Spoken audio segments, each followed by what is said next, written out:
6.192 graus Fahrenheit é o patamar extremo de resistência térmica que o elemento de número 74 suporta, sem sofrer qualquer alteração estrutural.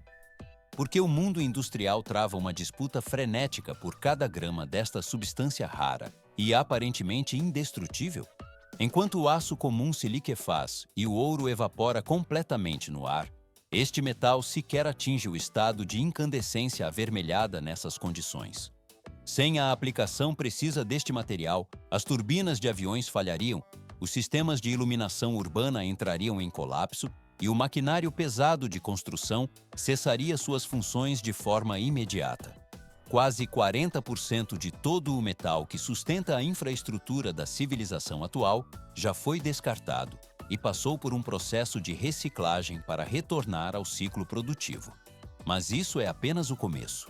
O tungstênio detém o ponto de fusão mais elevado entre todos os metais identificados na crosta terrestre, estabelecendo um limite físico que desafia as capacidades da metalurgia convencional.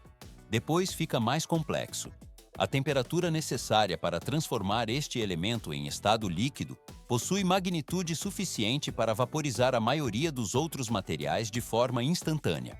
Pode-se notar como o equipamento de monitoramento registra níveis térmicos comparáveis aos encontrados na superfície de uma estrela durante os testes de estresse. À primeira vista, a resistência ao fogo extremo parece ser a única característica relevante. Mas na prática, essa propriedade é apenas a base para aplicações de engenharia muito mais profundas. O processo está apenas ganhando velocidade. Vê-se como a estrutura atômica densa impede a deformação mesmo sob pressões esmagadoras nas linhas de usinagem. O tungstênio opera em um regime de estabilidade onde outros elementos químicos simplesmente deixam de existir em forma sólida. Transição para o próximo nível. O segredo industrial por trás da longevidade deste metal reside na sua capacidade de ser regenerado sem perder as propriedades mecânicas originais.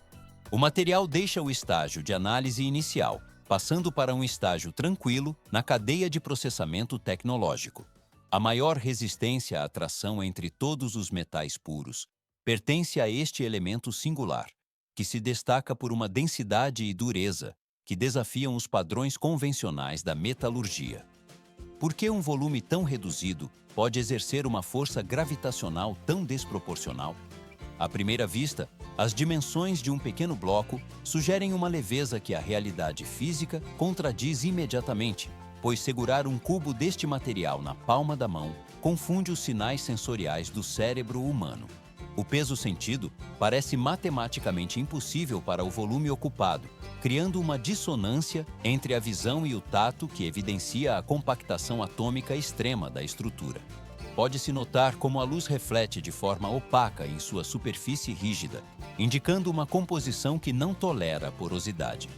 Essa densidade extrema o torna tecnicamente insubstituível em aplicações onde a integridade estrutural é levada ao limite absoluto. Mas isso é apenas o começo de suas capacidades físicas. O equipamento de medição registra que ele não se deforma sob pressões que esmagariam ligas comuns, mantendo sua geometria original sem ceder ou falhar em ambientes de estresse mecânico severo. O metal permanece inalterado, onde qualquer outro material sofreria fadiga ou colapso estrutural imediato. Vê-se como a estabilidade molecular impede a torção ou o alongamento, garantindo que as tolerâncias dimensionais sejam preservadas com precisão de micra. O processo está apenas ganhando velocidade na compreensão de suas propriedades únicas, pois a rigidez apresentada por este metal puro estabelece o teto para o que a engenharia pode alcançar em termos de durabilidade. A densidade atômica garante que a massa permaneça concentrada, permitindo que componentes pequenos suportem cargas de trabalho medidas em dezenas de toneladas. Depois fica mais complexo, pois essa resistência à tração não é apenas uma característica superficial, mas uma propriedade intrínseca que define o comportamento do material em todo o espectro térmico e mecânico. O metal mantém sua prontidão operacional, servindo como a base estável para os requisitos tecnológicos mais exigentes da indústria moderna. 3.500.000 toneladas. Esta é a estimativa total das reservas mundiais de tungstênio que possuem viabilidade econômica para a mineração em todo o planeta. Por que a busca por este elemento é comparada a uma batalha brutal nas profundezas mais frias da crosta terrestre? Aparentemente, extrair minerais parece um processo uniforme de escavação em larga escala. Mas, na prática, o tungstênio jamais é encontrado em seu estado puro na natureza, permanecendo oculto e protegido no interior de formações rochosas extremamente rígidas. Wolframita e scheelita são os nomes das rochas duras que guardam este metal, um dos elementos mais raros e escassos existentes na composição geológica do globo. O processo está apenas ganhando velocidade. Se comparado ao volume colossal de minérios como o ferro ou o alumínio, o tungstênio representa uma fração mínima, o que eleva cada depósito descoberto ao status de tesouro estratégico para a indústria global. Pode-se notar como nações de dimensões continentais como a China, a Rússia e o Canadá mobilizam infraestruturas massivas para operar minas gigantescas em terrenos inóspitos. O equipamento gradualmente mapeia o subsolo, enquanto geólogos utilizam tecnologia de ponta para localizar os veios metálicos com precisão milimétrica. Mas isso é apenas o começo. Vê-se como a força bruta assume o comando operacional logo após a identificação das coordenadas geológicas. A transição para o próximo nível exige o emprego de maquinário pesado e métodos de extração que desafiam a resistência das rochas mais densas. Tudo se complica à medida que as perfuratrizes avançam, pois a raridade do material exige que nenhuma grama do minério seja desperdiçada durante a fragmentação. O esforço para arrancar o tungstênio das camadas profundas consome recursos e energia em uma escala industrial sem precedentes. As rochas se partem com estalo sob a pressão das máquinas, revelando finalmente os minerais que serão processados posteriormente. O fluxo de extração segue adiante pela cadeia de produção. Milhares de toneladas de minério de ferro são movimentadas diariamente por frotas de caminhões colossais que operam sem interrupção. Por que o transporte dessas rochas exige uma precisão logística tão rigorosa em minas a céu aberto? Aparentemente não é complexo mover material de um ponto a outro, mas na prática, qualquer atraso no fluxo de subida das profundezas compromete a produtividade de toda a cadeia siderúrgica posterior. Pode-se notar como as rodas gigantescas, com mais de 3 metros de altura, tracionam lentamente pelas rampas inclinadas das cavas. O equipamento gradualmente vence o desnível do terreno, enquanto o motor a diesel de alta potência emite um som grave e constante sob a carga máxima. Mas isso é apenas o começo. Cada pedra extraída e carregada representa uma pequena vitória dentro de uma guerra logística global que não admite falhas mecânicas ou erros de cronometragem. Vê-se como a caçamba de aço reforçado se inclina para receber o impacto de blocos que pesam várias toneladas cada. O processo está apenas ganhando velocidade. O minério bruto segue em uma ascensão contínua, deixando para trás o solo escavado em direção ao processamento primário na superfície. O fluxo de transporte atinge a prontidão para a forma. 3.000 graus. Essa é a temperatura extrema que o interior dos fornos atinge para processar o metal espacial. Por que submeter a matéria-prima a um calor tão devastador logo no início? À primeira vista, a rocha bruta parece pronta para o uso, mas na prática, ela precisa ser desmontada átomo por átomo em um labirinto químico para que os cristais valiosos sejam finalmente liberados. Sem essa destruição total controlada, as impurezas incrustadas na pedra suja tornariam o produto final quebradiço e inutilizável para fins industriais. Moinhos industriais de dimensões colossais e trituradores mecânicos iniciam o processo esmagando as pedras com uma pressão implacável. Pode-se notar como as rochas se partem com estalo sob o peso dos batedores até que toda a estrutura sólida se transforme em um pó extremamente fino e homogêneo. Mas isso é apenas o começo. O material pulverizado segue por esteiras onde ímãs potentes e a força da gravidade trabalham em conjunto para separar o tesouro metálico dos resíduos de rocha estéril. Vê-se como o concentrado obtido flui para o estágio seguinte, embora ainda não apresente o estado de metal puro. O processo está apenas ganhando velocidade. O material agora é introduzido em reatores químicos complexos, onde passa por banhos ácidos prolongados e fornos que operam em temperaturas elevadas e constantes. O objetivo técnico é a remoção absoluta de todas as impurezas em um nível atômico, garantindo a integridade química do elemento. O equipamento gradualmente torra a substância até que ela se converta inteiramente em óxido de tungstênio, um pó que atua como a base fundamental para as etapas posteriores. Nesta etapa, não termina a transformação. A natureza está sendo desestruturada para ser reconstruída conforme as especificações da engenharia moderna. Depois fica mais complexo. A fase seguinte exige que o óxido perca cada partícula de seu oxigênio para que a transição para o estado metálico seja concluída com sucesso. Aparece então o coração da metalurgia avançada, onde fornos saturados com uma atmosfera de hidrogênio elevam o calor acima de 3.000 graus. Tudo só se complica devido às propriedades físicas únicas do material processado. O resultado dessa reação térmica intensa é um pó cinza de tungstênio purificado, livre de qualquer oxidação ou resquício de rocha. Transição para o próximo nível.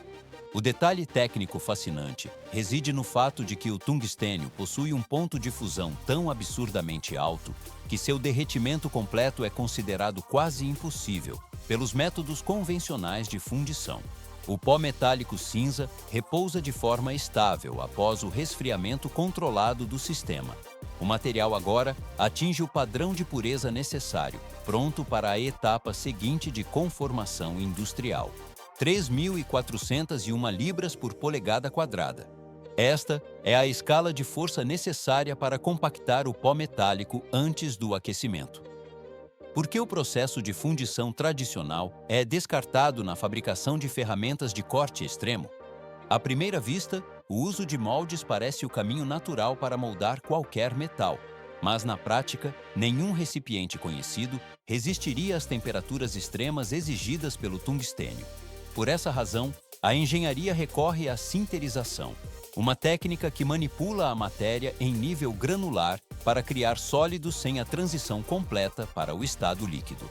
A pressão mecânica esmagadora comprime os grânulos em prensas hidráulicas de alta precisão, reduzindo o volume do pó até que ele forme um corpo sólido e denso. O equipamento gradualmente eleva a temperatura da massa compactada até um ponto imediatamente abaixo de sua fusão total. Pode-se notar como as partículas individuais começam a se unir através da difusão atômica, soldando-se umas às outras enquanto o material permanece em estado sólido. Mas isso é apenas o começo. Vê-se como a estrutura atômica se reorganiza sob o calor intenso, eliminando espaços vazios e porosidades internas. O processo está apenas ganhando velocidade. A verdadeira revolução na ciência dos materiais ocorre no momento exato em que o pó de tungstênio é combinado quimicamente com o carbono e o cobalto. Essa mistura precisa dar origem ao carboneto de tungstênio, um composto que redefine os limites da resistência física. Esta substância se manifesta como uma cerâmica metálica de dureza excepcional, posicionando-se como um dos materiais mais rígidos já desenvolvidos em ambiente laboratorial ou industrial. O equipamento de corte equipado com este material é capaz de serrar, perfurar e destruir sistematicamente quase qualquer outra substância encontrada na crosta terrestre.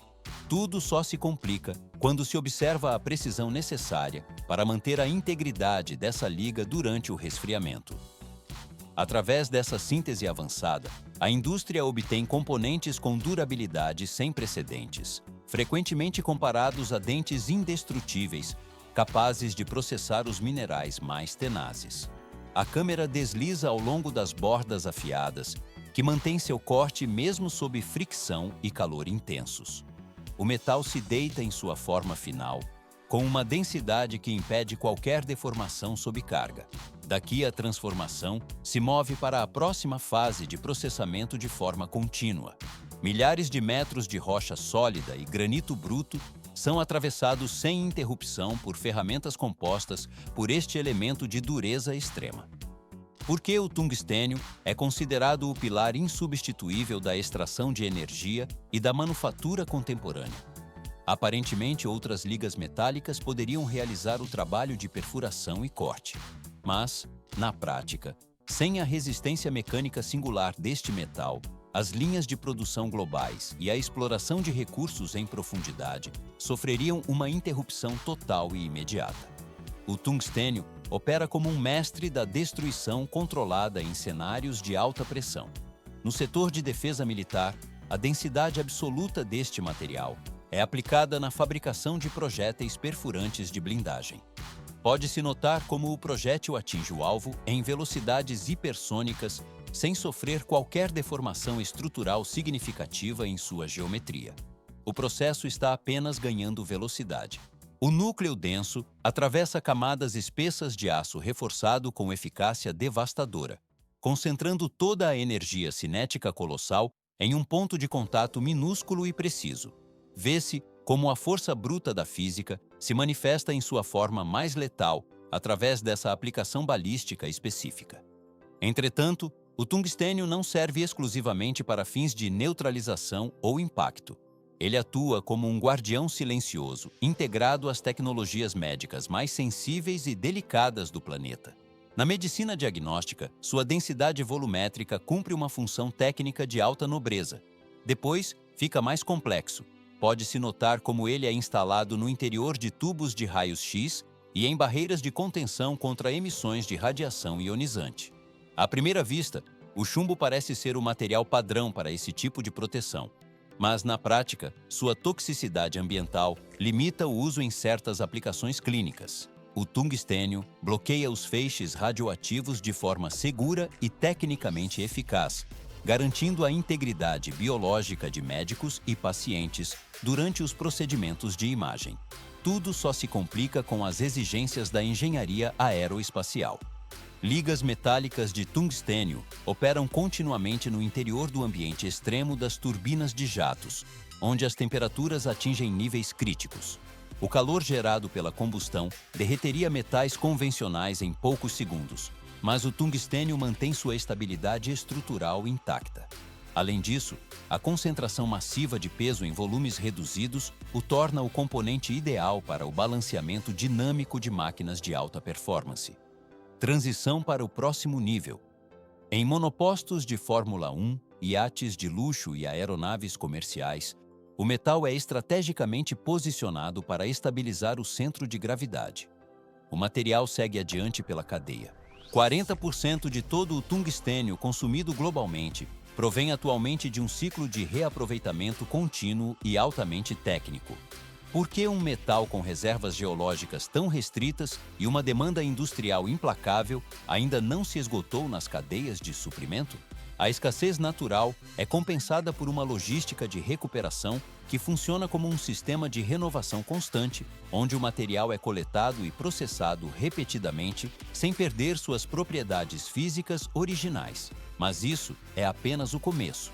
Ferramentas de corte desgastadas, brocas de perfuração fraturadas e insertos de metal duro inutilizados deixam de ser descarte para se tornarem insumos de alto valor estratégico. O processo está apenas ganhando velocidade. As unidades de processamento industrial submetem essas peças sólidas a métodos de purificação que as convertem novamente em um pó metálico fino e homogêneo.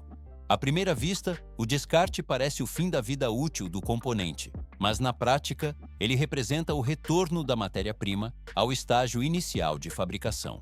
Pode-se notar como o pó de tungstênio reciclado é prensado sob alta pressão para assumir novas formas geométricas complexas. Esse método de regeneração de recursos é significativamente mais econômico e ecologicamente eficiente do que a operação de grandes complexos de mineração a céu aberto. O equipamento gradualmente transforma o que seria resíduo em um material pronto para enfrentar condições extremas de temperatura e pressão.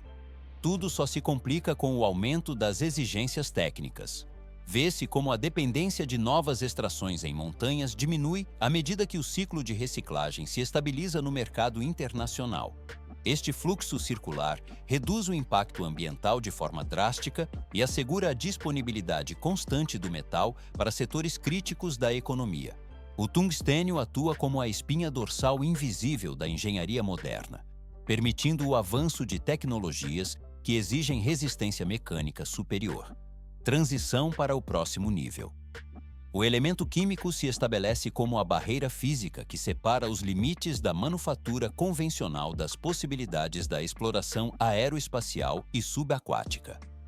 A câmera desliza ao longo das linhas de produção, onde o metal permite perfurações em profundidades abissais e a manutenção de padrões de segurança elevados em aeronaves. O processamento posterior apenas reforçará sua qualidade e durabilidade técnica. Assim, o material deixa o ciclo de recuperação, passando para um estágio tranquilo de aplicação prática. 60 milhões de quilômetros. Essa é a extensão total exata dos cabos elétricos que, neste exato segundo, circundam o planeta de forma invisível. Por que um sistema tão vasto é necessário para a infraestrutura global? Aparentemente, a distribuição de energia poderia depender de estruturas menos complexas. Mas sem essa malha de fios condutores, a civilização moderna perderia a conexão instantânea entre a geração de energia e o consumo final, tornando a vida urbana impraticável. Vê-se como essa quantidade massiva de material seria suficiente para dar a volta na Terra 1.500 vezes consecutivas. O equipamento gradualmente processa o metal que, em um ciclo anterior, poderia ter integrado a fuselagem de uma aeronave de grande porte. É um material que não pode ser destruído pela passagem do tempo, sendo apenas transformado através de processos técnicos rigorosos. Mas isso é apenas o começo. À primeira vista, o condutor de metal parece um componente básico, mas na prática, ele é o resultado de uma engenharia de materiais extrema. Como um simples fio, posicionado no interior de uma parede, suporta uma carga energética capaz de desestabilizar uma cidade inteira sem sofrer liquefação? A resposta reside em uma jornada técnica brutal que envolve a aplicação de fogo, pressão controlada e uma precisão microscópica absoluta. O processo está apenas ganhando velocidade. Pode-se notar como a estrutura interna do metal é refinada sob condições de estresse térmico severo. O que hoje perfura o asfalto em canteiros de obras pode ter sido no dia anterior parte fundamental de um motor aeroespacial. A engenhosidade industrial garante que a integridade física seja mantida mesmo sob demandas elétricas constantes. Tudo só se complica quando analisamos a resistência molecular necessária para tal tarefa. A câmera desliza ao longo das linhas de produção, onde a matéria-prima é trefilada em diâmetros específicos. Cada milímetro de fio passa por um resfriamento controlado para garantir que a condutividade permaneça dentro dos padrões operacionais. Nesta etapa não termina, pois a isolação externa deve ser aplicada com uniformidade absoluta para evitar arcos elétricos. Transição para o próximo nível. O fluxo de produção assegura que para cada acionamento de um interruptor doméstico, a cadeia de transformação tenha operado sem falhas. O metal se deita em bobinas gigantescas após passar pelos moldes de extrusão que definem sua forma final. O processamento posterior apenas reforçará sua qualidade e durabilidade para as próximas décadas de uso contínuo. O material segue adiante pela cadeia de suprimentos, pronto para integrar a rede elétrica mundial. Dezenas de quilômetros de extensão compõem as minas a céu aberto, onde a trajetória de cada cabo elétrico realmente se inicia, longe da asepsia dos laboratórios. Por que a engenharia humana trava essa batalha constante contra a geologia profunda do planeta? À primeira vista, a extração parece um processo de força descontrolada, mas na prática, cada movimento é uma operação de precisão milimétrica. Sem essa intervenção em escala monumental, o minério valioso permaneceria aprisionado sob camadas intransponíveis de rocha estéril, tornando a eletrificação moderna tecnicamente impossível. Vastas jazidas de cobre e bauxita, surgem na paisagem como cicatrizes geométricas que cortam a crosta terrestre por diversos quilômetros. Pode-se notar como o solo vibra de forma contínua sob o peso das operações, estabelecendo um pulso industrial que nunca cessa. O processo está apenas ganhando velocidade. Máquinas de dimensões titânicas operam em ciclos ininterruptos, movendo volumes de terra que equivalem a montanhas inteiras para acessar os depósitos minerais. Brocas industriais de alta resistência perfuram a rocha sólida para criar dezenas de poços com profundidade precisa. Esses orifícios recebem cargas de explosivos calculadas para uma detonação coordenada e sequencial. Depois, fica mais complexo. Quando o sinal de segurança é emitido, a energia química acumulada é liberada para fraturar a resistência da pedra em um único instante técnico. Milhares de toneladas de rocha se partem com estalos secos, enquanto a nuvem de poeira assenta lentamente sobre o horizonte da mineração. Vê-se como o equipamento gradualmente se aproxima dos escombros para iniciar a coleta do material bruto. A violência calculada das explosões é a única forma de separar o cobre e o alumínio de suas matrizes rochosas originais. O minério fraturado agora segue para as etapas de transporte, onde a transformação física do material começará sua evolução. 3 andares de altura. Essa é a dimensão exata que as escavadeiras hidráulicas atingem ao avançar sobre os escombros da pedreira. Por que o tamanho dessas máquinas é dimensionado de forma tão extrema para a operação? À primeira vista, a escala parece desproporcional para a simples movimentação de rochas. Mas sem essa potência bruta, a produtividade necessária para alimentar a siderurgia seria impossível, tornando a extração de minério de ferro um processo lento e economicamente inviável. Pode-se notar como as pás gigantescas se movem com precisão, possuindo uma capacidade volumétrica tão vasta que poderiam elevar um carro de passeio completo sem qualquer sinal de esforço mecânico. O equipamento gradualmente mergulha nos detritos de minério, coletando toneladas de material em um único ciclo de escavação. Mas isso é apenas o começo. A caçamba despeja a carga bruta em uma frota de caminhões de mineração que operam como verdadeiros monstros mecânicos no fundo da cava. Vê-se como a suspensão desses veículos se comprime sob o peso esmagador de centenas de toneladas de minério de ferro em uma única viagem. O processo está apenas ganhando velocidade. Pode-se notar o contraste absurdo de escala ao observar os pneus dessas máquinas, onde a altura de um ser humano médio não atinge sequer a metade do diâmetro da borracha reforçada. O equipamento gradualmente se desloca pelas rampas da mina, mantendo uma força de tração constante enquanto transporta a matéria-prima para o processamento. O material segue adiante pela cadeia. 300 toneladas de peso bruto. Essa é a carga média que os caminhões fora de estrada deslocam pelas vias internas da unidade de extração.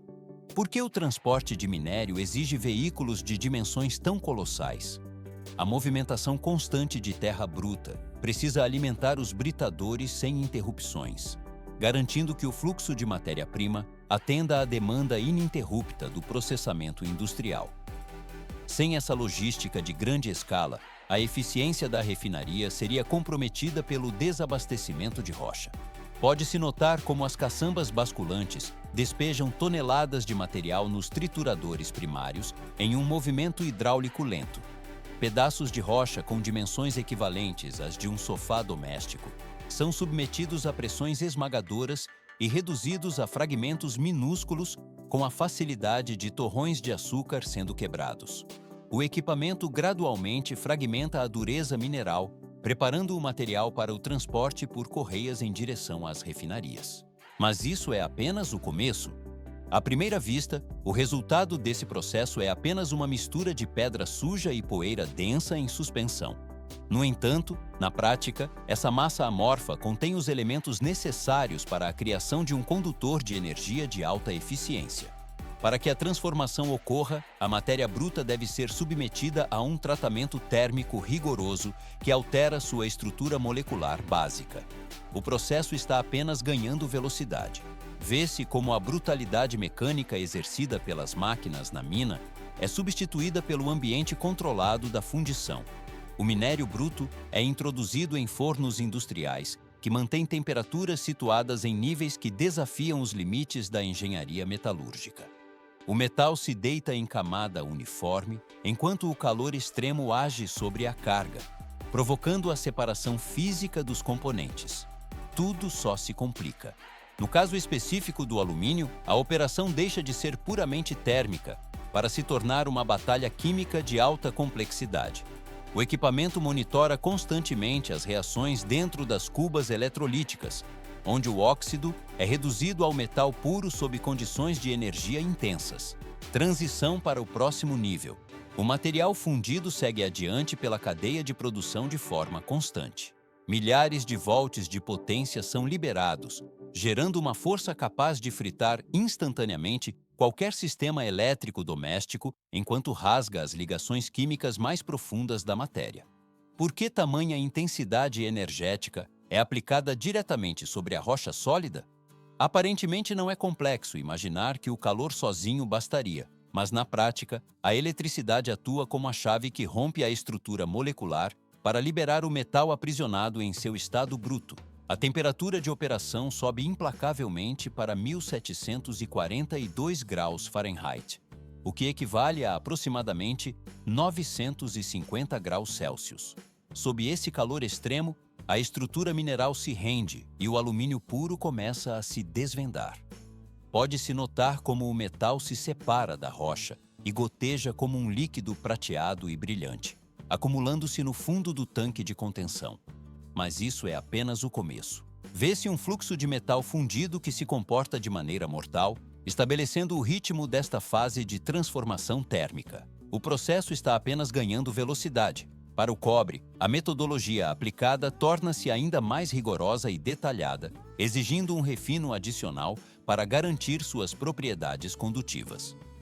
O equipamento gradualmente submete o cobre a banhos eletrolíticos complexos, onde a eletricidade assume o papel de um filtro microscópico de alta precisão. Nesta etapa, não termina o controle de qualidade, pois a corrente elétrica arranca individualmente cada átomo de impureza da solução. O objetivo é que o metal atinja o patamar de 99,9% de pureza absoluta. Tudo só se complica se houver qualquer desvio, pois qualquer resultado abaixo dessa marca é considerado inabalável e insuficiente para os padrões técnicos exigidos. O fluxo purificado segue adiante pela cadeia de produção.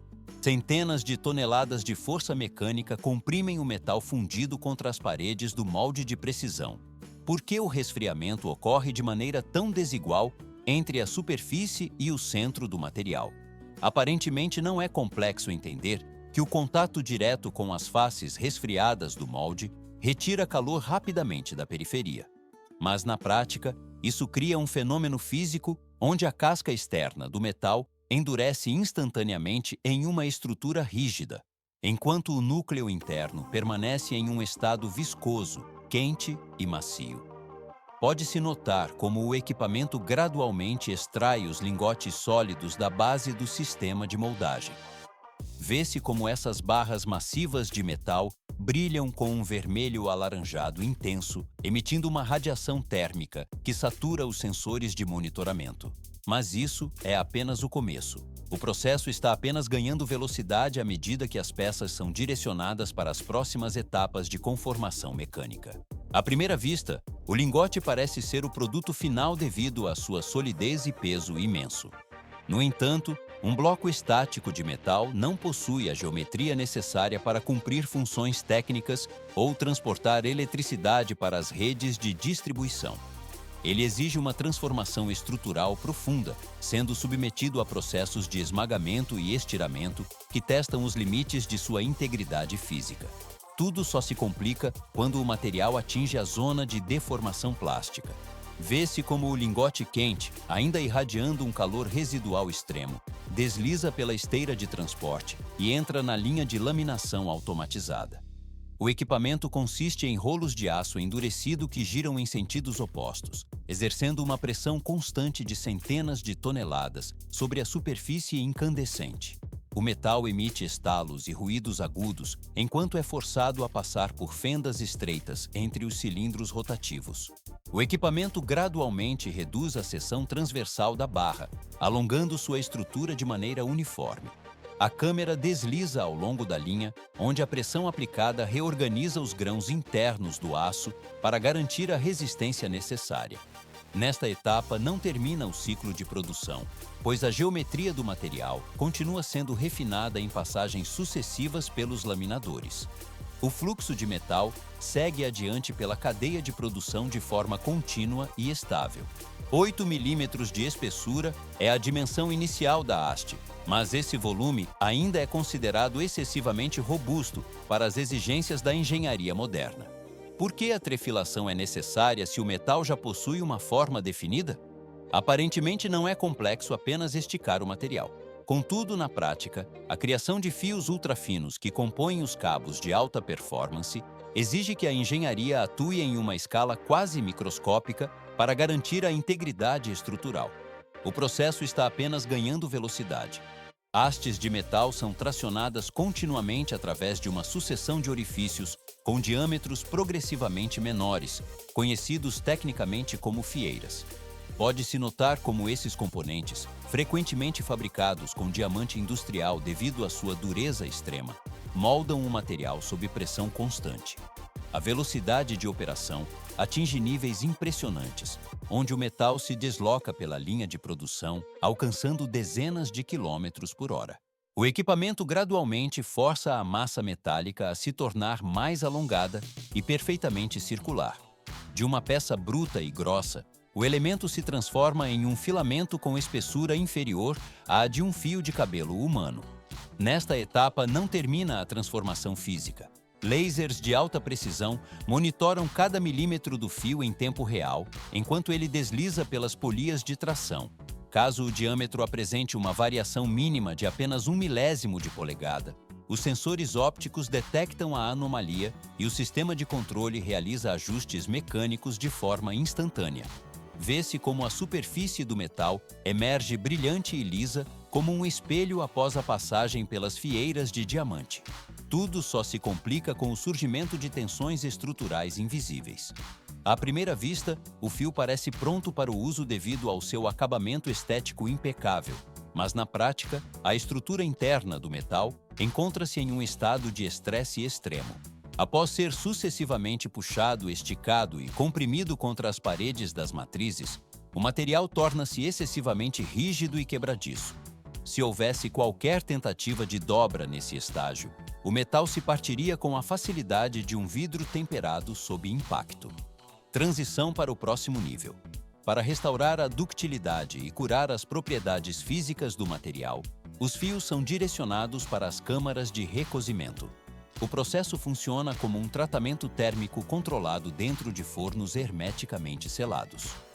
Pode-se observar como o oxigênio é completamente removido do ambiente interno para impedir processos oxidativos que fariam o fio enferrujar precocemente. A temperatura interna é mantida em níveis precisos para reorganizar os cristais metálicos sem derretê-los. O material deixa o forno, passando para um estágio tranquilo de resfriamento. 50% de redução na resistência mecânica é o resultado imediato quando a estrutura cristalina do cobre e do alumínio atinge a temperatura crítica de recozimento. Por que submeter metais perfeitamente trefilados a um calor tão intenso e controlado?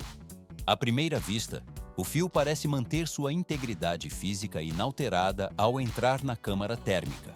Mas sem esse processo, a distorção dos grãos causada pela trefilação tornaria o material quebradiço e inútil para aplicações práticas. A tensão interna acumulada durante o estiramento mecânico evapora completamente sob a ação do calor, permitindo que os cristais metálicos se realinhem em sua configuração original de equilíbrio. O equipamento gradualmente libera o condutor para a zona de resfriamento, onde a transformação se consolida. Pode-se notar como a rigidez excessiva desaparece, dando lugar a uma maleabilidade que permite ao metal ser dobrado, torcido ou enrolado em raios curvatura mínimos, sem o risco de surgimento de microfissuras. O processo está apenas ganhando velocidade. Vê-se como a superfície do metal agora exibe um brilho característico, indicando que a ductilidade foi restaurada para o próximo nível de processamento industrial. Nesta etapa, não termina a evolução do condutor, pois a flexibilidade individual é apenas o alicerce para a resistência coletiva.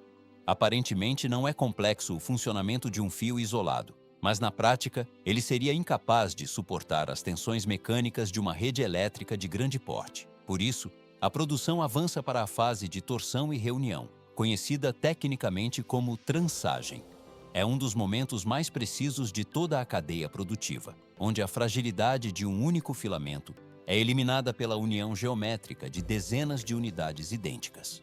Caminhões de transporte posicionam bobinas em uma máquina gigantesca que possui a escala e o comprimento de um vagão de trem de carga.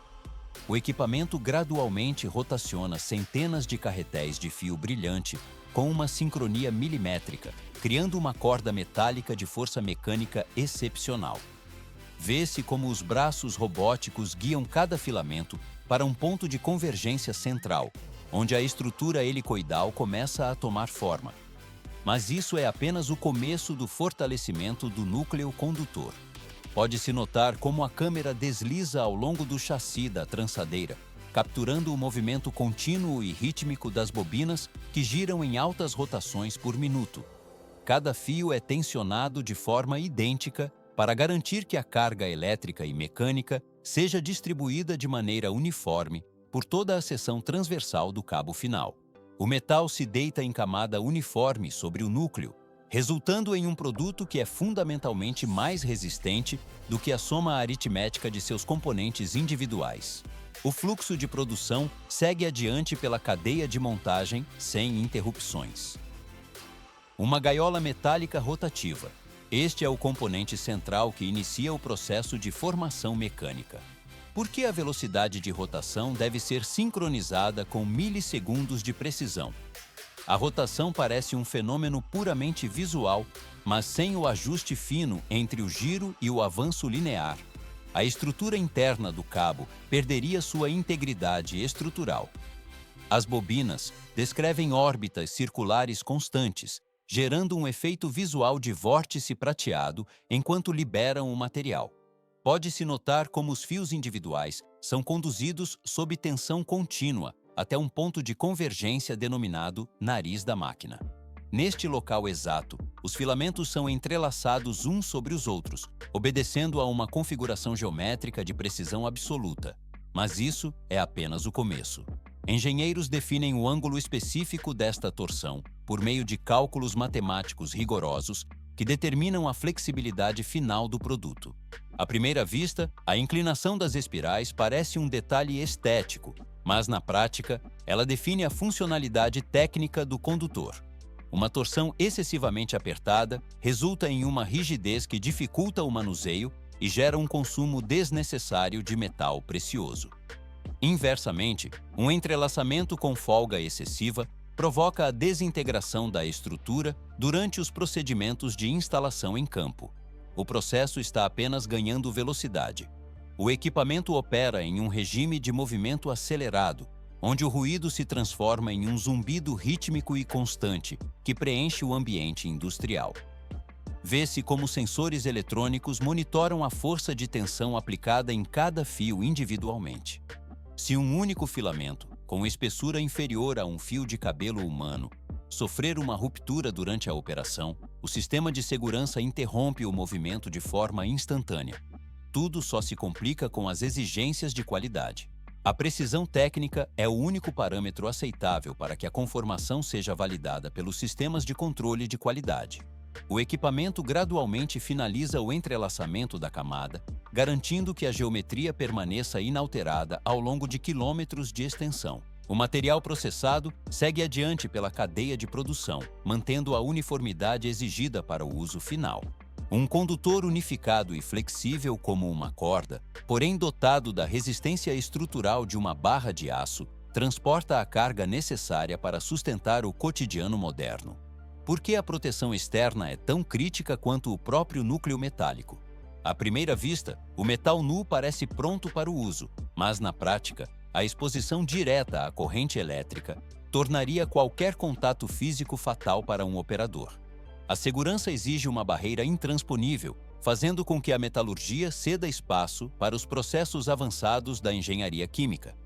Toneladas de grânulos de polímero, como policloreto de vinila ou polietileno de alta densidade, permanecem estocadas em silos prateados de grande porte. Vê-se como essas pequenas esferas plásticas, de aspecto semelhante a contas brancas ou translúcidas, são transportadas por sistemas de sucção pneumática. Mas isso é apenas o começo. O material é direcionado para o interior de uma extrusora industrial de alta potência, que opera sob princípios térmicos rigorosos.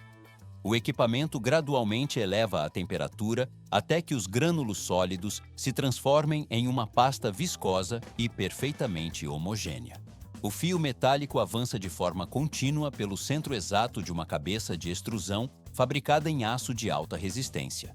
Nesta etapa não termina, pois o polímero derretido é injetado sob pressão constante ao redor da alma condutora. Pode-se notar como a camada isolante envolve o metal com uma precisão aferida em micrômetros, garantindo que o revestimento seja rigorosamente concêntrico. Por que a precisão milimétrica na espessura do isolamento é vital para a integridade do cabo?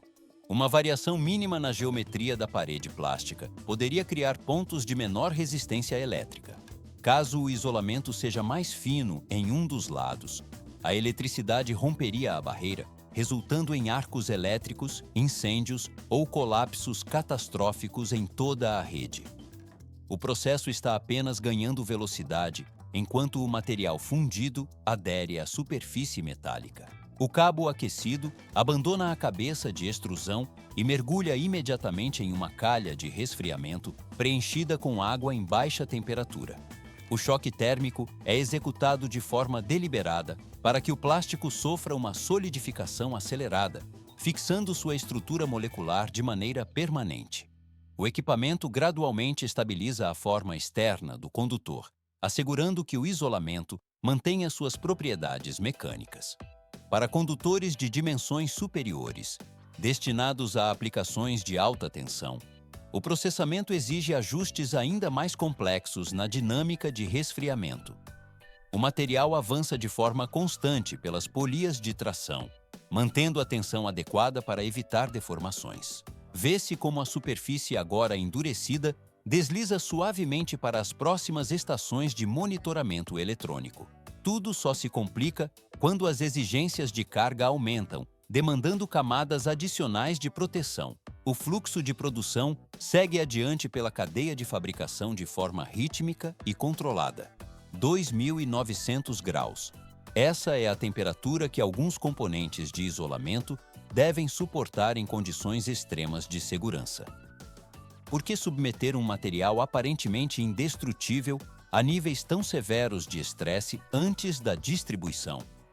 À primeira vista, a fabricação cuidadosa garantiria a integridade do item, mas na prática, a infraestrutura crítica exige a eliminação total de qualquer variável de incerteza.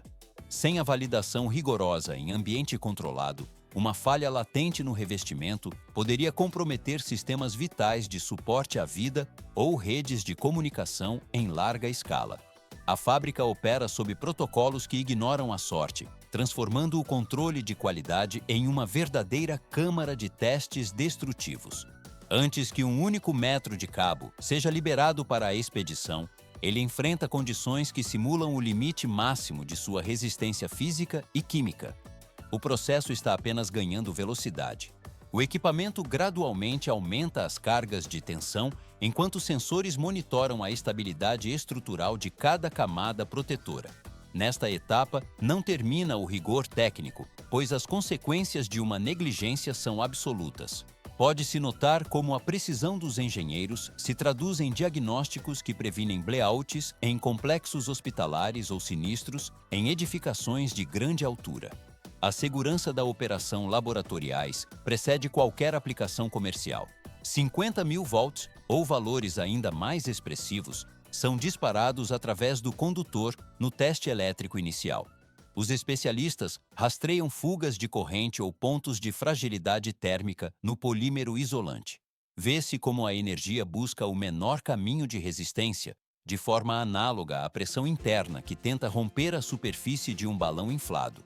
Se existir uma microfissura ou impureza no material, a descarga elétrica provocará uma ruptura imediata e visível. Depois, fica mais complexo. Pelas garras hidráulicas das máquinas de tração, o material é esticado até que se atinja o limite crítico de ruptura mecânica. O objetivo técnico é assegurar que a interface entre o metal condutor e o isolamento plástico permaneça fundida e estável sob forças de alongamento extremas. Tudo só se complica com os ensaios térmicos subsequentes.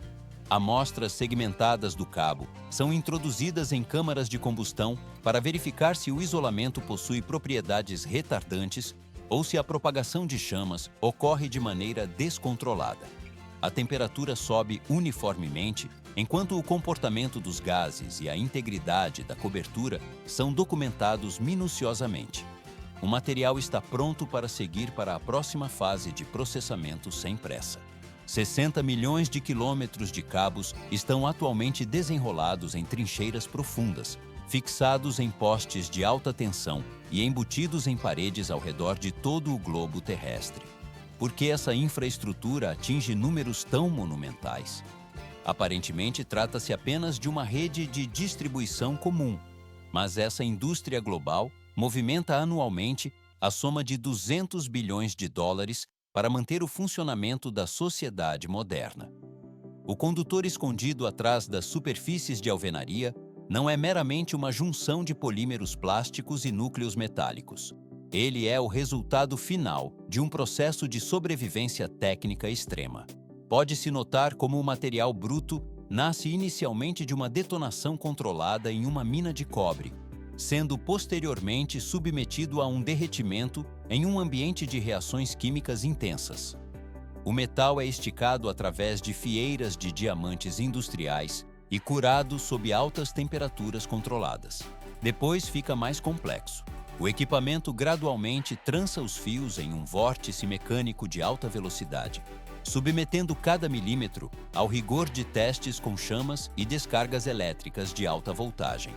Esses cabos operam como artérias invisíveis que sustentam a infraestrutura das civilizações contemporâneas. Sem a integridade física desses condutores, o fluxo de energia das metrópoles cessaria instantaneamente.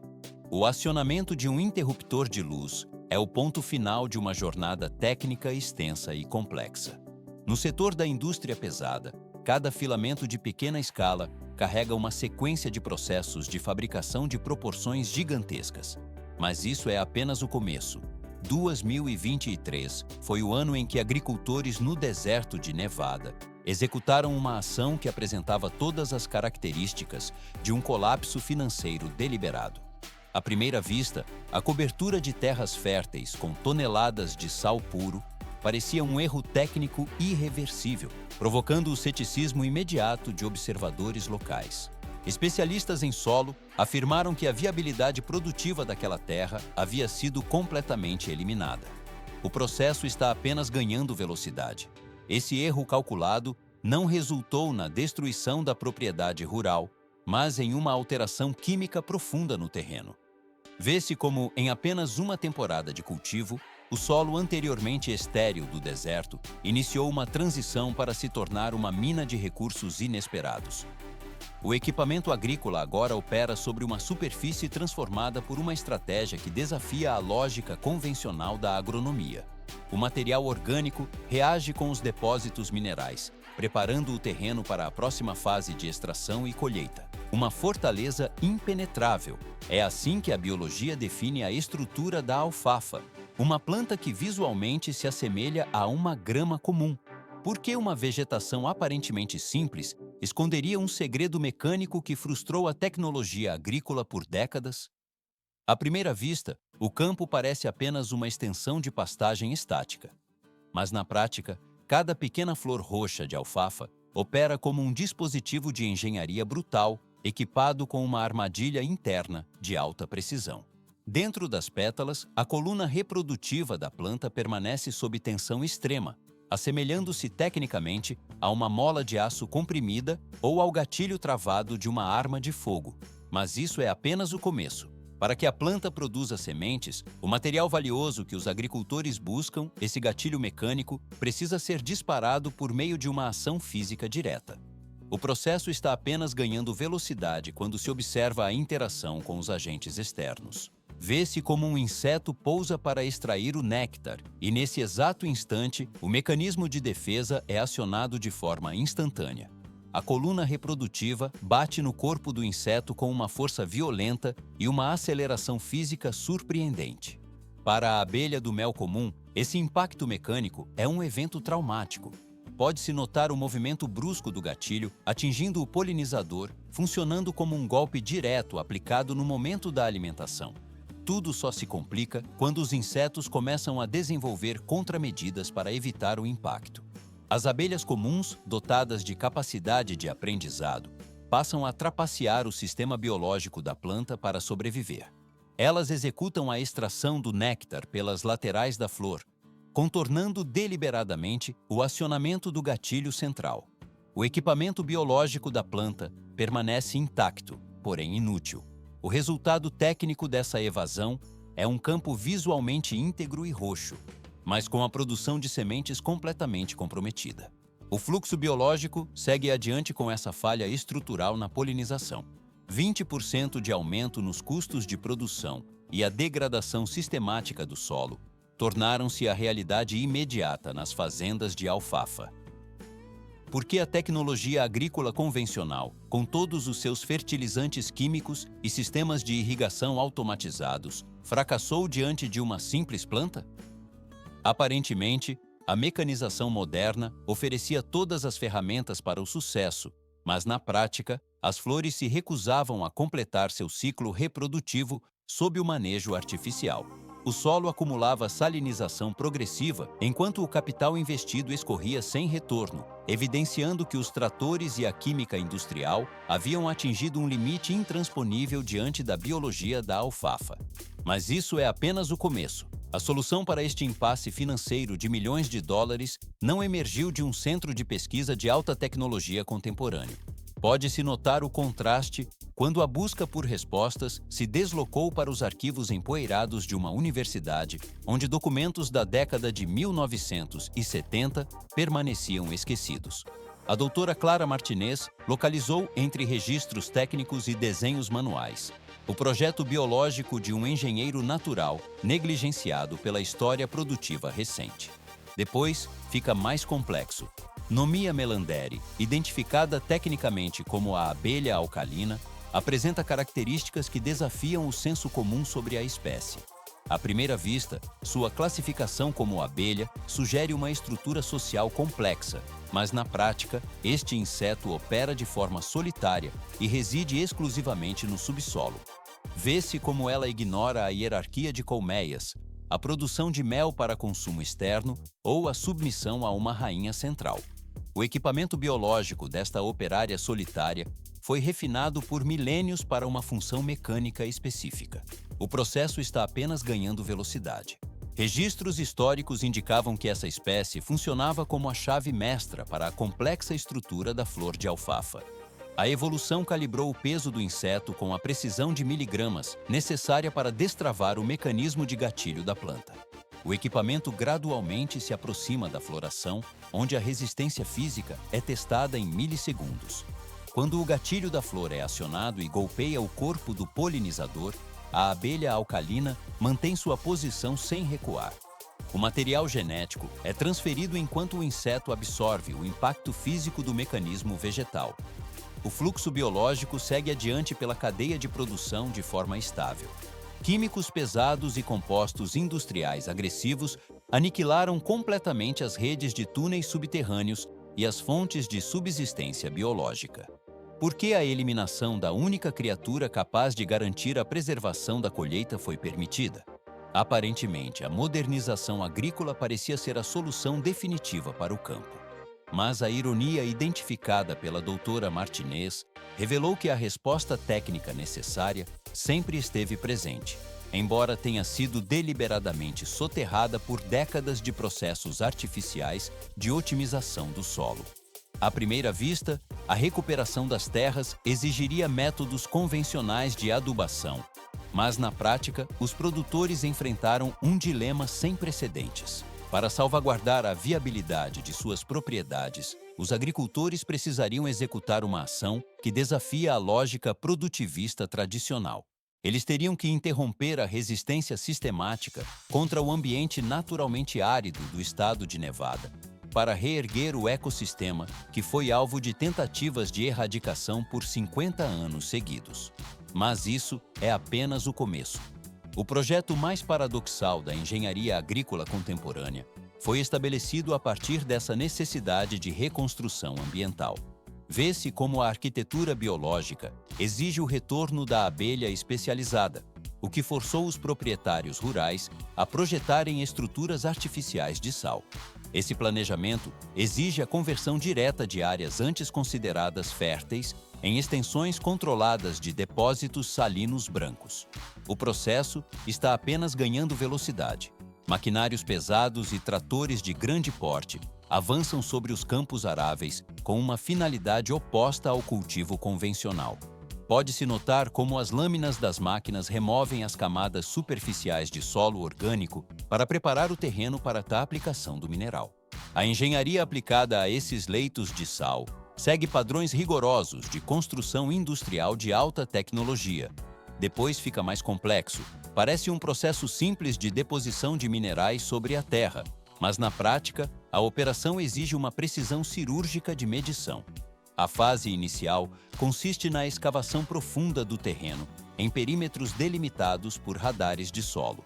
O equipamento gradualmente instala uma rede intrincada de tubulações de irrigação subterrânea, cujo valor alcança dezenas de milhares de dólares em componentes de polímero.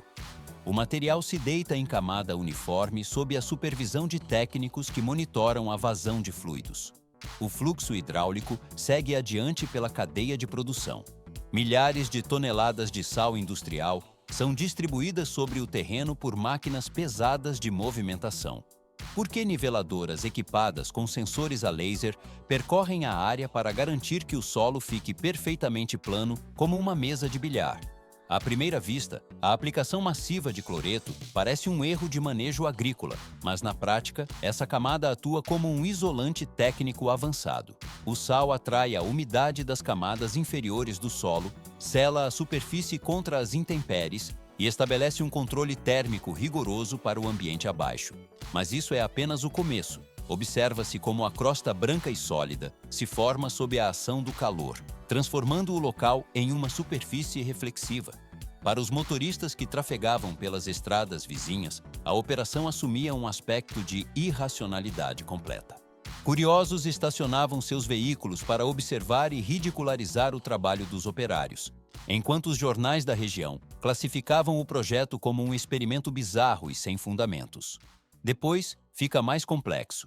Proprietários rurais investiam fortunas consideráveis para converter terras produtivas em uma zona desértica, branca e intensamente brilhante no centro de suas propriedades verdes. Aparentemente não é complexo entender o ceticismo externo, pois a criação de uma área estéril parecia o oposto absoluto do progresso tecnológico. No entanto, essa estratégia representava a única solução técnica viável para os problemas enfrentados pelo setor. O equipamento gradualmente termina o preparo do terreno, que agora brilha intensamente sob a radiação solar direta, enquanto aguarda a introdução dos agentes biológicos.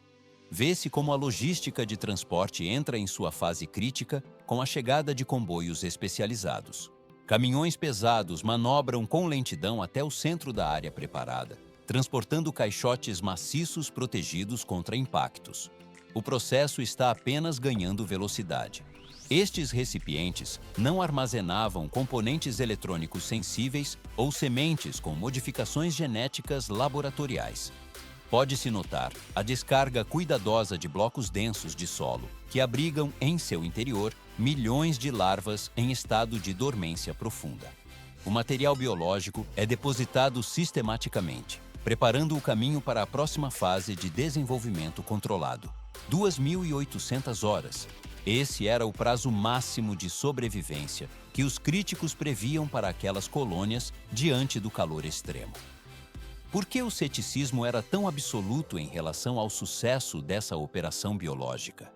Durante as fases iniciais do projeto, o silêncio dominava as extensões de terra, alimentando a percepção de que o investimento de milhares de dólares havia simplesmente evaporado sob o sol. Mas sem o período de latência necessário para a aclimatação, os organismos não teriam a estabilidade necessária para iniciar a colonização do solo salino. À primeira vista, a superfície branca e árida permanecia em uma imobilidade absoluta, mas na prática, uma transformação estrutural ocorria fora do alcance visual.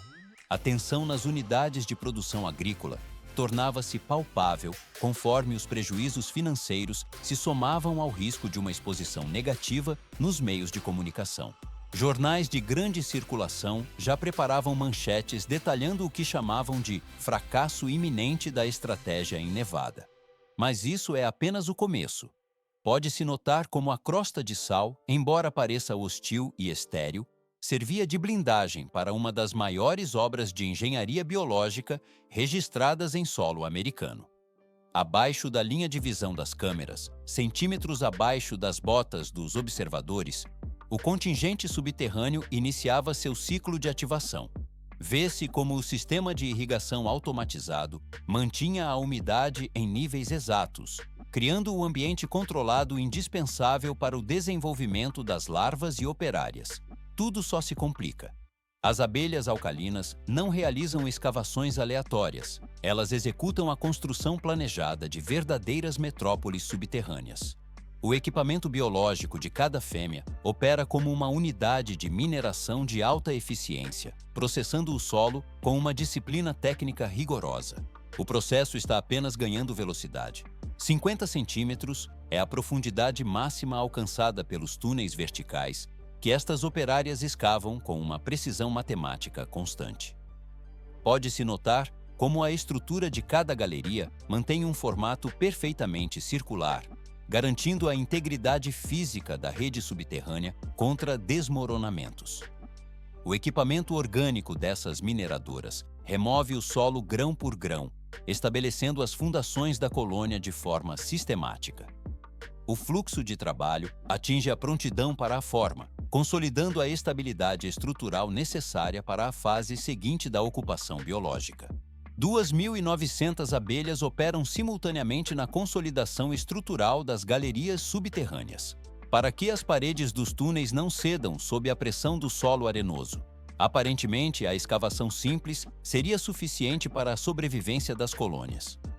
Mas sem a aplicação de uma camada de cimento orgânico nas paredes, o túnel colapsaria em poucos dias, transformando as vias de acesso em tubos lisos, rígidos e extremamente resistentes a qualquer tipo de desmoronamento mecânico. À primeira vista, a crosta de sal acumulada na superfície parecia um elemento puramente prejudicial, mas na prática, ela atua como um sistema de blindagem térmica e física. Pode-se notar como essa camada cristalina reflete o calor excessivo do Sol, mantendo a temperatura interna estável, enquanto serve de barreira intransponível contra predadores como formigas e besouros. O equipamento biológico dessas abelhas transformou o mineral em uma muralha defensiva de alta dureza. Mas isso é apenas o começo. Milhares de ninhos individuais operam em uma proximidade estreita, que desafia qualquer lógica de planejamento urbano convencional. Vê-se como a densidade populacional se concentra em um único metro quadrado de solo salgado, formando uma metrópole invisível que se estende verticalmente pelo subsolo. O processo está apenas ganhando velocidade. Câmaras de cria são esculpidas no interior de cada ramificação e recebem um revestimento interno de secreção natural hidrofóbica. Esta substância isolante protege o estoque de pólen e os ovos contra a umidade externa, funcionando com a precisão e segurança de cofres bancários hermeticamente fechados. Tudo só se complica com o crescimento constante da infraestrutura. Pode-se notar como a vida fervilha em uma escala massiva sob uma superfície que parece, para o observador comum, apenas terra branca, estéril e sem movimento. A fundação para esta mega estrutura foi estabelecida pela intervenção humana anterior, através do nivelamento do terreno, da instalação de tubulações e do acúmulo de sais. Transição para o próximo nível.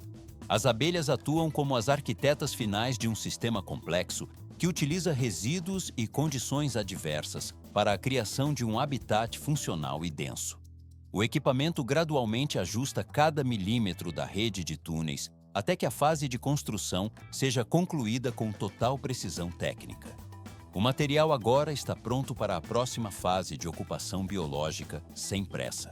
Milhões de abelhas alcalinas emergem simultaneamente dos leitos de sal, fazendo os campos de alfafa ao redor vibrarem com um zumbido grave e constante. Por que esses insetos específicos demonstram uma eficiência que faz as abelhas comuns parecerem operárias amadoras? A resposta está na biologia dessas criaturas, que operam como dispositivos de precisão programados para uma única e exaustiva tarefa mecânica. O processo de polinização ocorre com uma brutalidade física que desafia a percepção humana comum. À primeira vista, o pouso de uma abelha em uma flor parece um evento aleatório, mas na prática, trata-se de um acionamento técnico de gatilhos vegetais. A abelha alcalina pousa na flor de alfafa e aplica uma pressão física exata sobre as pétalas, disparando o mecanismo interno da planta. Pode-se notar como a flor dispara o gatilho com um estalo seco, atingindo o peito do inseto com um golpe de pólen. Em uma fração de segundo, a criatura já se desloca para o próximo alvo sem qualquer hesitação. Mas isso é apenas o começo. Vê-se como a velocidade de polinização dobra e triplica em comparação aos métodos tradicionais de agricultura. As flores roxas, que antes exibiam sua coloração vibrante, começam a murchar de forma acelerada, sob a ação contínua dessas máquinas biológicas. O equipamento biológico das abelhas não conhece o cansaço ou o medo, focando estritamente na extração e transporte. O processo está apenas ganhando velocidade. Pode-se notar como as vagens de sementes começam a inchar rapidamente, ganhando peso até dobrarem os caules das plantas sob a carga de nutrientes. Os agricultores monitoram o fenômeno com incredulidade enquanto a paisagem se transforma fisicamente. A natureza utiliza uma tecnologia de milhões de anos para realizar o que a química moderna tenta replicar sem o mesmo sucesso. Tudo só se complica para os defensores da mecanização pura quando os dados finais são processados. 300 a 400 quilos por hectare era a média histórica de produtividade para aquela região específica antes da intervenção biológica. Quando as colheitadeiras pesadas avançam sobre os campos no final da estação, os sensores registram números sem precedentes. A colheita atinge marcas de 1.200 a 1.300 quilos por hectare de área plantada. Isso representa um aumento real de 300 a 400% na eficiência produtiva total. Depois, fica mais complexo. O investimento de milhões de dólares na construção dos leitos de sal artificiais recuperou-se integralmente na primeira colheita. A estratégia de engenharia ambiental superou a maquinaria pesada por uma margem de eficiência humilhante. Transição para o próximo nível. Vê-se como a infraestrutura de apoio agora faz parte da geografia local de forma definitiva e funcional. Voo sobre o deserto de Nevada revela quadrados brancos e geométricos que cortam o verde contínuo das plantações. O equipamento gradualmente moldou a paisagem, criando monumentos de inteligência biológica que brilham sob o sol. Eles não representam danos ao solo, mas sim estações de suporte para a polinização em massa. A tecnologia antiga e brutal da natureza prova que o progresso técnico nem sempre reside em laboratórios estéreis ou chips de última geração. Neste setor remoto do território americano, a engenharia de ecossistemas redefine o conceito de automação produtiva. O material genético e o comportamento instintivo das abelhas substituem drones e polinizadores artificiais com superioridade absoluta. O ciclo de produção se fecha com a confirmação de que a precisão orgânica superou a indústria sintética. O caminho para a próxima safra segue agora de forma silenciosa e previsível. Milhões de anos de testes de campo comprovam a eficiência de um projeto que não exige a invenção da roda, mas sim a sabedoria de devolver elementos fundamentais ao ecossistema. Por que insistir em métodos artificiais quando a natureza já oferece a estrutura ideal para a fertilidade? O atraso na compreensão desses ciclos biológicos gera custos desnecessários, enquanto a aplicação correta resulta em milhões de dólares economizados em sementes adicionais. Os números expressam a eficácia de um sistema que se autorregula quando as intervenções humanas cessam. Pode-se notar como a escala industrial frequentemente ignora processos orgânicos simples. O equipamento gradualmente reintegra nutrientes ao solo, fechando um ciclo que parecia rompido pela exploração intensiva. Mas isso é apenas o começo. A complexidade aumenta quando analisamos a origem de produtos que dominam o mercado de alto padrão em escala internacional. 8 em cada 10 ostras servidas em estabelecimentos de luxo, de Paris a Nova York, têm sua origem em um único país asiático. À primeira vista, essa produção massiva parece ser um triunfo do mercado de frutos do mar, mas na prática, ela esconde um passivo ambiental de proporções colossais. Por que o descarte dessas conchas se tornou uma ameaça invisível para as comunidades locais? A decomposição biológica em larga escala gera subprodutos que não são absorvidos rapidamente pelo ambiente circundante. Montanhas brancas de resíduos sólidos acumulam-se em áreas de descarte, recusando-se a desaparecer sob a ação do tempo. Na China, essas imensas cordilheiras de cascas entram em processo de putrefação, liberando gases tóxicos que comprometem a qualidade do ar atmosférico. O paradoxo reside no fato de que este lixo perigoso contém a única solução para solos agrícolas que sofrem com a acidificação extrema. O processo está apenas ganhando velocidade. Vê-se como a acidez do solo atinge níveis comparáveis aos do suco de limão, impedindo o desenvolvimento de culturas essenciais. A transformação dessa catástrofe ambiental em um recurso conhecido como ouro branco é o que permite a sustentação da agricultura em diversas regiões do planeta. Para compreender a verdadeira magnitude técnica deste desafio, é necessário analisar os dados geográficos que sustentam essa indústria pesada. 11.200 quilômetros. Essa é a extensão total da linha costeira chinesa, uma fronteira marítima que foi convertida na maior zona de processamento industrial do mundo. A câmera desliza ao longo da costa, onde as fazendas marinhas operam ininterruptamente para suprir a demanda global. O equipamento de extração e transporte movimenta toneladas de biomassa diariamente para os centros de tratamento primário. Nesta etapa, não termina a cadeia de produção, pois o volume de matéria-prima processado exige logística e infraestrutura de suporte cada vez mais robustas. As rochas de cálcio orgânico se partem com estalo sob o peso dos compactadores nas zonas de armazenamento temporário. O processamento posterior apenas reforçará a viabilidade de transformar o descarte em um insumo vital para o equilíbrio químico das terras cultiváveis. Apenas 10% da massa total desses organismos marinhos é composta por carne comestível para o consumo humano. Os outros 90% constituem uma armadura rígida de carbonato de cálcio, possuindo uma dureza comparável à da rocha, que necessita de séculos inteiros para sofrer uma decomposição natural completa. Por que o descarte desse material orgânico se tornou um desafio de engenharia e logística em escala monumental?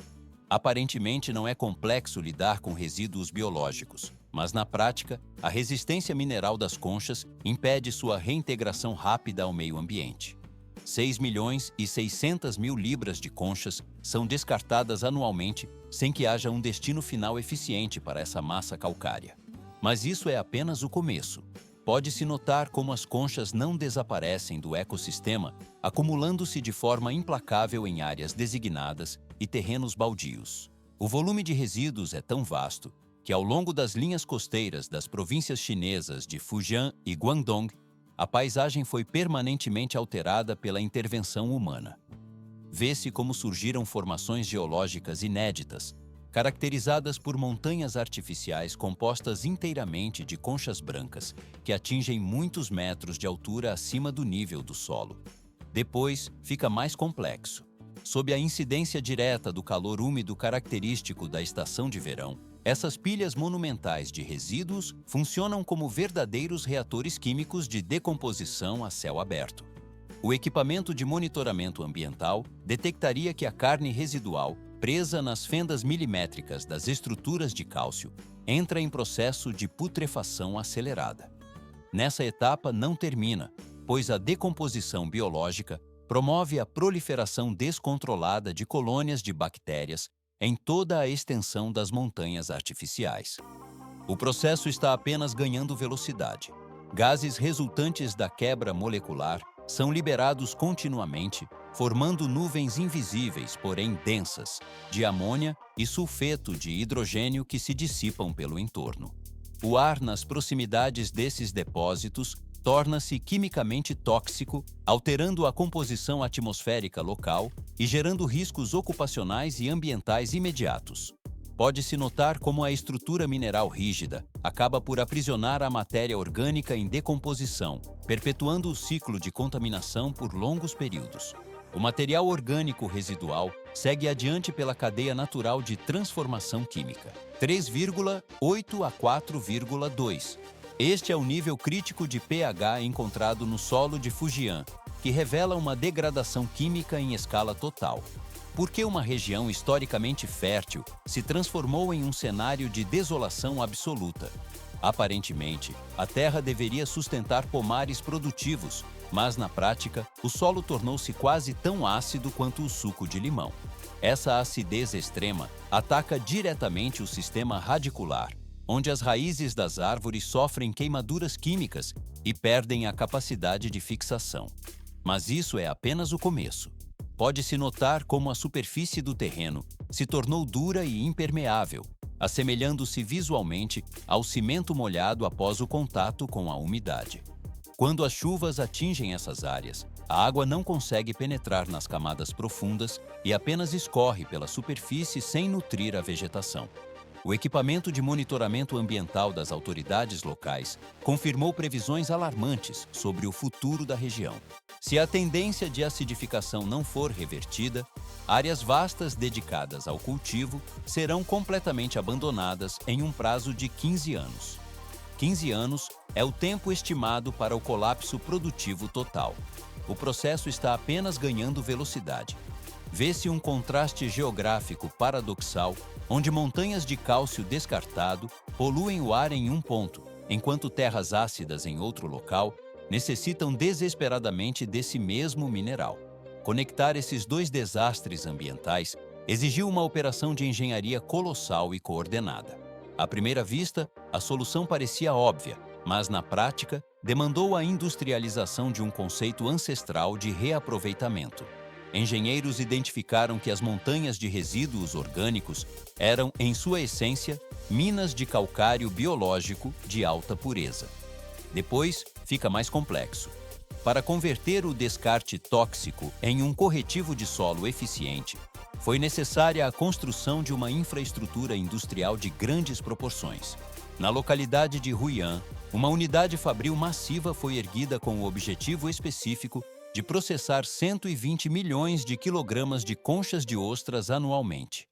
Esta operação representa uma demonstração de força bruta mecânica, combinada com uma precisão térmica rigorosa. Caminhões de carga pesada descarregam as conchas brutas diretamente em trituradores industriais de alta potência. Tudo só se complica. O equipamento gradualmente reduz a estrutura calcária original em fragmentos menores através de impactos mecânicos sucessivos. Mas o verdadeiro segredo técnico reside na aplicação controlada de calor extremo durante o processamento.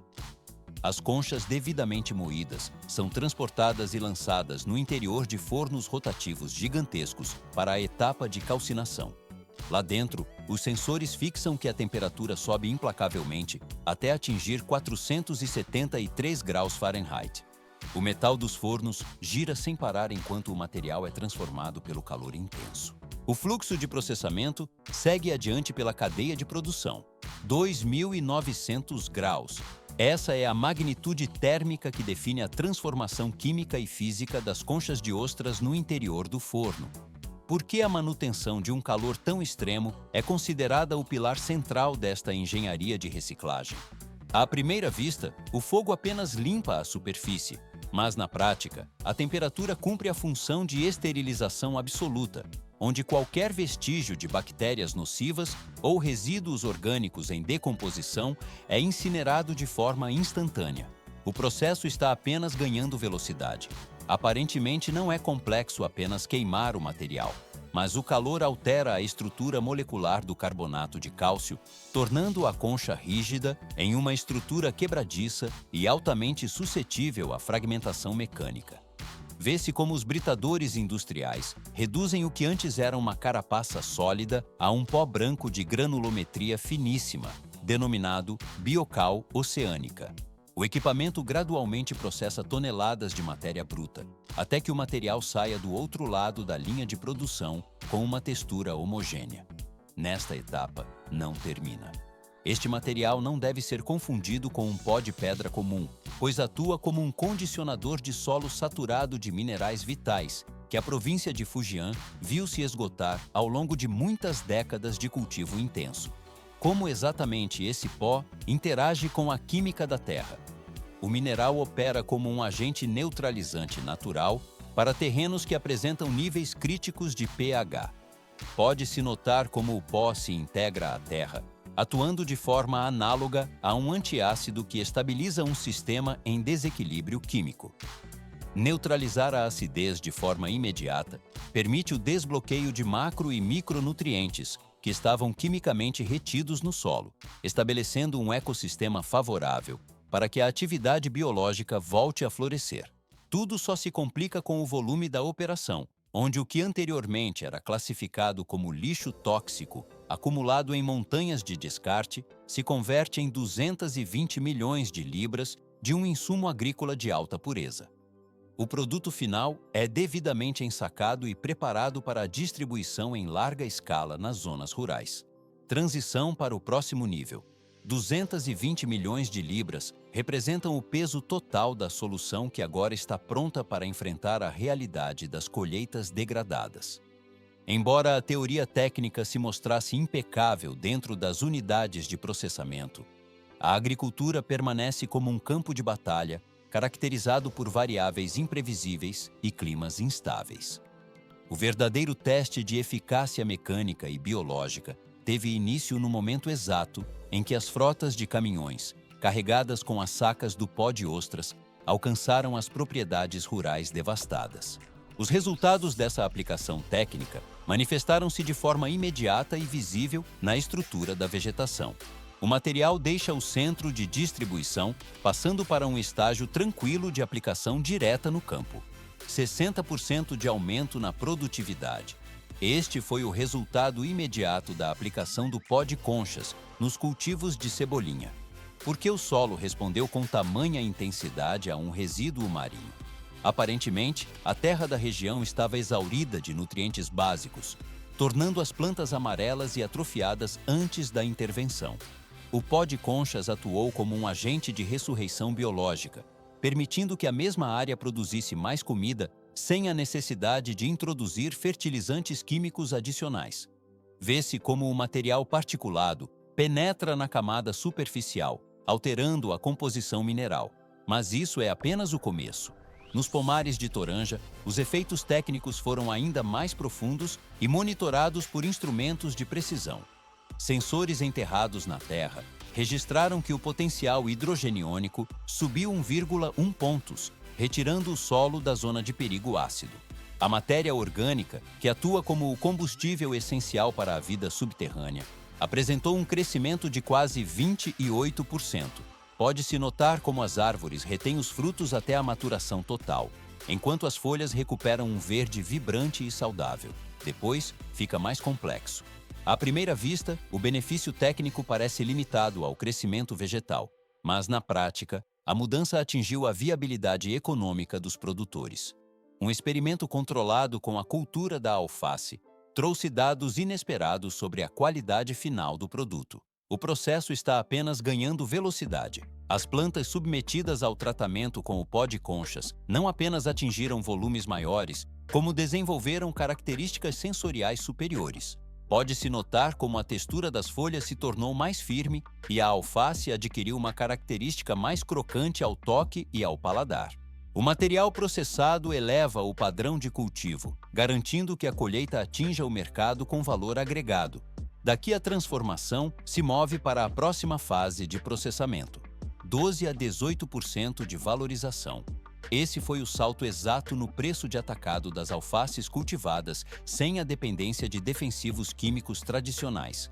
O mercado consumidor identificou rapidamente a superioridade do produto, gerando uma valorização financeira direta na cadeia de suprimentos. Para 300 mil famílias rurais que sobrevivem da agricultura de pequena escala, essa mudança ultrapassou o conceito de simples ajuste técnico, consolidando-se como uma verdadeira revolução econômica. Pode-se notar como o ciclo produtivo se encerrava com uma harmonia quase mecânica. O material descartado pelos oceanos servia como base para a restauração da fertilidade da terra, e o solo, por sua vez, oferecia recompensas financeiras ao trabalho humano. Mas isso é apenas o começo, porque a natureza parou de responder conforme o esperado em certas culturas. À primeira vista, o sistema parecia infalível, operando como uma engrenagem perfeitamente lubrificada. Mas, na prática, a biologia não se comporta como uma máquina que aceita comandos humanos de forma linear e previsível. Em meio ao sucesso observado nas hortaliças, um fenômeno inexplicável e frustrante começou a se manifestar em outro setor: o cultivo do amendoim. 37 bilhões e 500 milhões de libras por ano é o volume total que a China colhe dessa leguminosa, mantendo sua posição como a maior produtora do planeta. O amendoim não é apenas um alimento, mas uma cultura de importância estratégica para a segurança alimentar do país. Depois fica mais complexo. Quando os pesquisadores e agrônomos introduziram o fertilizante derivado de algas e conchas em campos de amendoim, com solos severamente degradados, o resultado desafiou a lógica agronômica convencional. O solo apresentava melhorias físicas e químicas evidentes. O nível de potencial hidrogeniônico subiu para faixas mais neutras e a terra tornava-se visivelmente mais fofa e arejada sob os implementos agrícolas. O processo está apenas ganhando velocidade. Pode-se notar como a estrutura da terra se transformava positivamente, mas, contrariando todas as previsões, a produtividade das colheitas sofreu uma redução acentuada. Como seria fisicamente possível um solo mais saudável produzir menos frutos? A explicação para esse paradoxo não estava na superfície, mas sim oculta nas profundezas do mundo microscópico das raízes. Sendo uma leguminosa, o amendoim opera através de uma parceria simbiótica vital com bactérias específicas que habitam nódulos radiculares e realizam a captura de nitrogênio atmosférico para a planta. A modificação acelerada e profunda no potencial hidrogeniônico do solo, provocada pela introdução súbita do novo composto, afetou diretamente esse equilíbrio biológico. Tudo só se complica. Vê-se como o ambiente radicular sofreu uma alteração química tão rápida que o micro-organismo parceiro não conseguiu se adaptar ao novo cenário. O equipamento de monitoramento indicava solos férteis, mas as bactérias responsáveis pela fixação de nutrientes essenciais entravam em colapso. O material orgânico presente na terra indicava abundância, mas a planta permanecia incapaz de processar essa riqueza devido à quebra da simbiose. O fluxo de nutrientes seguia por um caminho inesperado dentro do ecossistema subterrâneo. 85%. Esse é o volume exato dos recifes naturais de ostras que desapareceram completamente da região ao longo dos últimos 150 anos. Por que as colônias bacterianas não conseguiram sobreviver à tentativa de remediação acelerada? Aparentemente, a intervenção humana ignorou os limites biológicos de adaptação desses micro-organismos. Sem o tempo necessário para que o ecossistema se recalibrasse, a velocidade imposta pelos engenheiros resultou em uma lição de humildade brutal, provando que a biologia não pode ser apressada. O pó de ostra demonstrava um poder químico considerável, mas não funcionava como uma ferramenta de correção instantânea para todas as espécies afetadas. Enquanto as equipes em solo aprendiam a exercer a paciência, um segundo grupo de especialistas redirecionava seus esforços para o ambiente marinho. A crise ambiental se manifestava de forma severa tanto nas montanhas de resíduos em terra quanto sob a superfície da água. Pode-se notar como o fundo do mar, antes caracterizado como uma floresta subaquática pulsante, transformou-se gradualmente em um deserto de lama estéril. Mas isso é apenas o começo. Engenheiros e biólogos decidiram abandonar soluções de alta tecnologia para adotar métodos tradicionais de 300 anos atrás. A estratégia consistiu na eliminação total de estruturas complexas de concreto ou metalurgia pesada. Vê-se como estacas simples de bambu e madeira são cravadas manualmente nos lodaçais da costa, sem o auxílio de maquinário hidráulico. O processo está apenas ganhando velocidade. O equipamento utilizado limita-se a estacas de madeira que dependem exclusivamente da dinâmica natural das marés. Por que utilizar materiais tão rudimentares em um projeto de larga escala? À primeira vista, o método parece excessivamente simplista, mas na prática, ele oferece a rugosidade ideal para a fixação biológica. As estacas fornecem a base sólida indispensável para que as larvas de ostras, que flutuam em suspensão na água, encontrem um ponto de ancoragem permanente. Depois fica mais complexo. O resultado dessa abordagem minimalista gerou uma explosão de biodiversidade que superou as projeções mais otimistas dos especialistas. Em poucos meses, o equipamento de madeira foi completamente colonizado por novas gerações de ostras. A biomassa registrada na área monitorada apresentou um aumento de 10 vezes em relação ao período anterior à instalação. O equipamento gradualmente desaparece sob as camadas de conchas que se acumulam de forma uniforme. Tudo só se complica ao analisar o impacto sistêmico desses novos recifes artificiais. A função primordial dessas estruturas transcende a oferta de habitat para os moluscos, concentrando-se em sua capacidade de saneamento ambiental. Uma única ostra adulta opera como uma unidade de filtragem biológica autônoma e contínua. O metal das válvulas e a estrutura interna dos moluscos processam o fluxo hídrico de forma implacável. O material orgânico em suspensão é retirado da coluna d'água, permitindo que a luz penetre novamente em profundidades maiores. O fluxo fundido da vida marinha segue adiante pela cadeia de produção natural de forma estável.